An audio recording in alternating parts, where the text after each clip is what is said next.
If we look at the Singapore private property market trend line, we will see that in 2021 itself, the total number of transactions has actually hit close to 30,000, while in the first half of this year, it has actually hit more than 19,000 transactions. And if we look at the price itself, the price has actually increased by close to 25% over the last 5 years. Hi, I'm James Lim, founder of the Property Plus system, and you can see from the data just now, we can see that there's a lot of transactions over the last 2 years, and today I shall be explaining where the demand of the properties come from.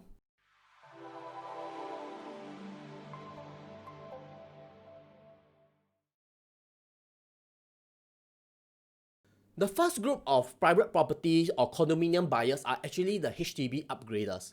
Now, who in Singapore doesn't want to upgrade to a better lifestyle and stay in a private property with a swimming pool? Am I right? Now, let's look at some data.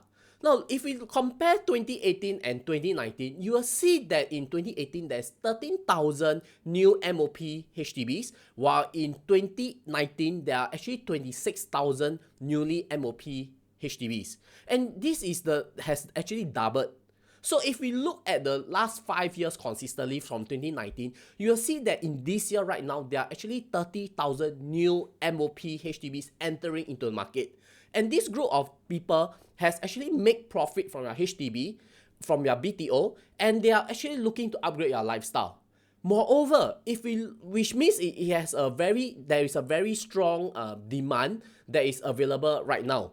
But if we look at what has actually been transacted, okay, which is the green color line, you will see that in this year, there's only 4,800 units that have actually bought their HDB private properties. So, which means is that when there is a lot of people who are actually ready to sell your HDB, yet right, the amounts of people that are actually being purchased is not there, we will see that there is going to be more upgraders in the near future.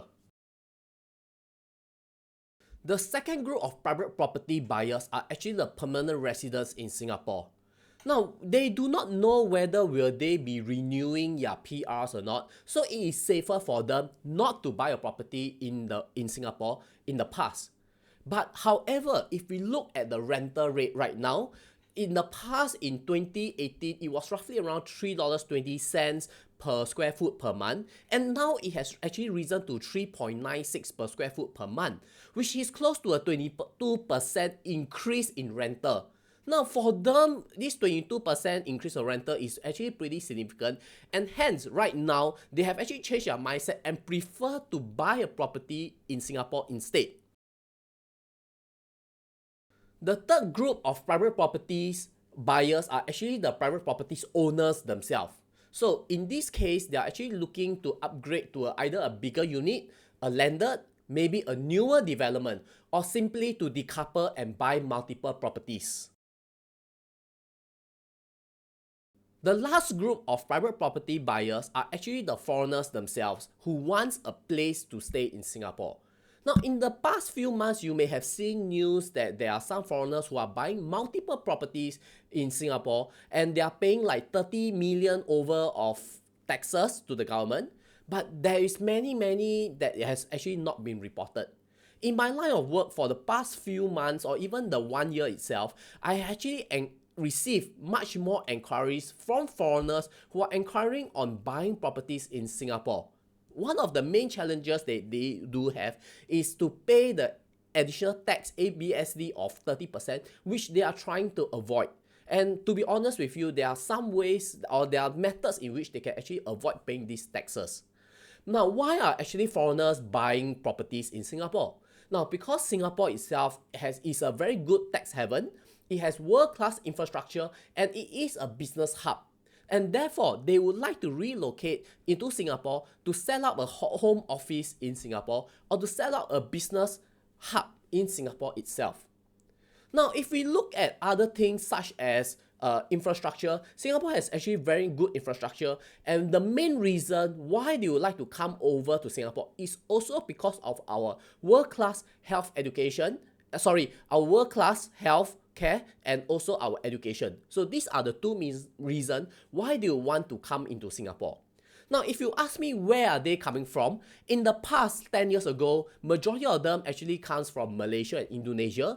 But right now, I will honestly say that 80% of them actually comes from China. We have a few of them actually coming from Taiwan and also the US.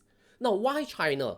Majority of them says that because China properties right now are actually very unstable and they would like to bring their money out of China, and hence they would like to put it into Singapore itself, where Singapore political system is much more favorable for them. In summary, looking at inflation, the demand for resale HDB due to shortage of BTOs, the supply of newly MOP HDBs, and the uncertainty in China, I do expect that prices and the demand for private properties in Singapore to remain strong for the next 2 to 3 years, and I totally do not expect prices to even drop at all. Now, if you like this video, please subscribe to us or comment in below and give a thumbs up button, and I will see you along with the next video. Bye.